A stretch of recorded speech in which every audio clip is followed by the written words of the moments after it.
నమస్తే అండి అందరికీ. నా పేరు రామమూర్తి. నేను మ్యాక్సిమం స్టార్ మేకర్‌లో ఉన్నటువంటి సాంగ్సే పెడుతుంటాను ఎక్కువ. ఈ విధమైనటువంటి వీడియో ఎప్పుడు పెట్టాలనిపించింది. పెడుతున్నాను. ఇదేమి తప్పేమి కాదు. ఉన్నటువంటి పరిస్థితులు బట్టి పెట్టవలసి వస్తుంది. ముఖ్యంగా ఏంటంటే, నేను కొన్ని పూజలు చేసుకున్నప్పుడు కొంతమంది ప్రసాదాలు ఇస్తుంటుంటామండి. అంటే నేనే కాదు, మీరు కూడా హిందువులు పూజ చేసి ఇచ్చినప్పుడు మేము తినమండి అంటే భావన కొంతమందిలో ఉంది. ఎవరో క్రిస్టియన్స్ లేదా ముస్లిమన్స్ తీసుకోవట్లేదు. మరి ఎందుకు తీసుకోవట్లేదు ఏమిటంటే, మేము హిందువుల ప్రసాదాల పూజల్లో పెట్టి మేము తినము అనడం జరుగుతుంది. నేనైతే మీ అందరి ద్వారా వాళ్ళని సూటిగా ఒక ప్రశ్న అడుగుతున్నాను. మన భారతదేశంలో పంటలు పండడానికి ఫస్ట్ నేల పూజ చేస్తారు తినడానికి. ఈ ధాన్యాలు పండించడం కోసం, పప్పు ధాన్యాలు పండించడం కోసం. అదేవిధంగా ఆ దుక్కు దున్నిన తర్వాత పంట వచ్చింది, పంటను కూడా పూజ చేస్తారు.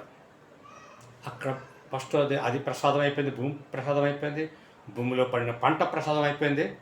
మళ్ళీ ఇంకొకసారి ఇదంతా కలిపి సంక్రాంతి పండుగలో ఇవన్నీ కలిపి ఎద్దులు కాట్లకి ఇంత సేవ చేసేసి దాన్ని సంక్రాంతి పూజ చేస్తుంటాం. ఎద్దులు పళ్ళు క్లీన్ చేయడం, బొట్లు పెట్టడం, ముగ్గులు ఇవన్నీ చేస్తుంటాం. అప్పుడు కూడా అది ప్రసాదం అయిపోయింది, పండిన పంట ప్రసాదం అయిపోయింది. సరే, ఇక్కడ గొడవకు మళ్ళిస్తున్నాం.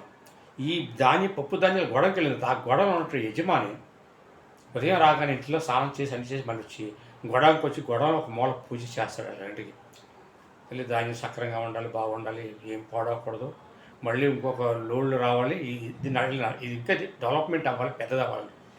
అక్కడ ప్రసాదం అయిపోయింది. హిందువుల తాలూకు ప్రసాదం ఇక్కడ భారతదేశంలో పండి ప్రసాదం అయిపోయింది. మళ్ళీ అది ఏం చేస్తారంటే హోల్సేల్ షాపులకు వెళ్తుంటాయి. హోల్సేల్ షాప్లో వాళ్ళు ఏం చేస్తారంటే, వాళ్ళు కూడా ఆ హోల్సేల్ షాప్ కూడా ఉదయం రాగానే పాపం తలుపులు ఓపెన్ చేసి అక్కడ ఉన్నటువంటి వాళ్ళు దండం పెడతారు. ఆకున్న భగవంతుడికి దండం పెట్టి ఆ నీళ్ళు అట్లా జల్లుతుంటుంటారు, పసుపు నీళ్ళు చల్లని. అక్కడ అది కూడా ప్రసాదం అయిపోయింది. అదేవిధంగా మళ్ళీ అక్కడ కిరాణా షాపులు తెచ్చుకుంటారు. హోల్సేల్ షాప్లో కిరాణా షాప్లోకి వచ్చిన కిరాణా షాప్ కూడా ఏం చేస్తారంటే తలుపులు ఓపెన్ చేసి వాటిని ఉదయం రాగానే దండం పెట్టుకొని హారతులు ఇచ్చుకొని అక్కడ నీళ్ళు ఎలా జల్లుతూ వాటి మీద చేస్తారు. అక్కడ కూడా ప్రసాదం అయిపోయింది. అది మనం కొనేటప్పుడు ఆ బ్యాగుల మీద సింబల్స్ ఉంటాయి. బియ్యం బ్యాగ్ కొనుక్కొచ్చాడు, రైస్ తాలూకు పేరుతో దేవుడు బొమ్మలతో ఉంటాయి. అవి కొన్ని ఇంటికి తెచ్చుకుంటున్నాం. అది భగవంతుడి ప్రింటే ఉందా బియ్యం మీద? యేసుప్రియ బొమ్మలు ఉండవు. మన భారతదేశం మ్యాక్సిమం హిందువుల బొమ్మలు ఉంటాయి. ముస్లిమ్స్ తాలూకు దర్బాలు ఉండవు. మ్యాక్సిమం మన హిందువుల తాలూకు అమ్మవారి పేర్లు కానీ, కనకమలక్ష్మో లేకపోతే వెంకటరమణ లేకపోతే వెళ్తారు రకాలైన పేర్లతో ఉంటుంటాయి. ఆ బ్యాగులు తెస్తాం. అది ప్రసాదం కాదా? అది హిందువుల తాలూకు పంట కాదా? అయిపోయింది. ఇంటికి వచ్చి మన దాన్ని వండి శుభ్రంగా తీసుకెళ్ళిస్తే మేము హిందువులు ప్రసాదం తినవండి, అది ఎంతవరకు కరెక్ట్ అండి? అది మేము హిందువులు ప్రసాదం తినడానికి ఎంతవరకు కరెక్ట్ చెప్పండి. ఇది చాలా తప్పు. ఎందుకు చేస్తున్నారో వీళ్ళకి అర్థం కావట్లేదు. మన భారతదేశం కాకుండా మన ప్రపంచం మొత్తం మీద మనకు ఒక జబ్బు వచ్చింది, కరోనా వ్యాధి. హిందువుడికి ఒక ఇంజక్షను, ముస్లిమానికి ఒక ఇంజక్షను, క్రిస్టియన్కి ఒక ఇంజక్షన్ వేసారండి ఎవరన్నా? అందరికీ ఒకటే వ్యాక్సిన్.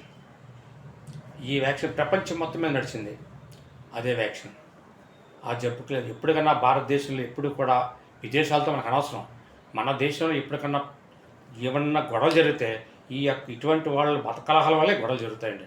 తప్పించి ప్రపంచ దేశాల్లో గొడవల్లో, ప్రపంచ వారులు, అటువంటి ప్రపంచ యుద్ధాలు రావు. వచ్చినా ఏదో ఒక నెల రోజులు, 2 నెలలు అది క్లోజ్ అవుతాయి. పెద్ద భారీగా నష్టం రావు. కానీ ఇటువంటి వాళ్ళ వల్ల చాలా నష్టం జరుగుతుంది. దయచేసి మీరు గమనించండి.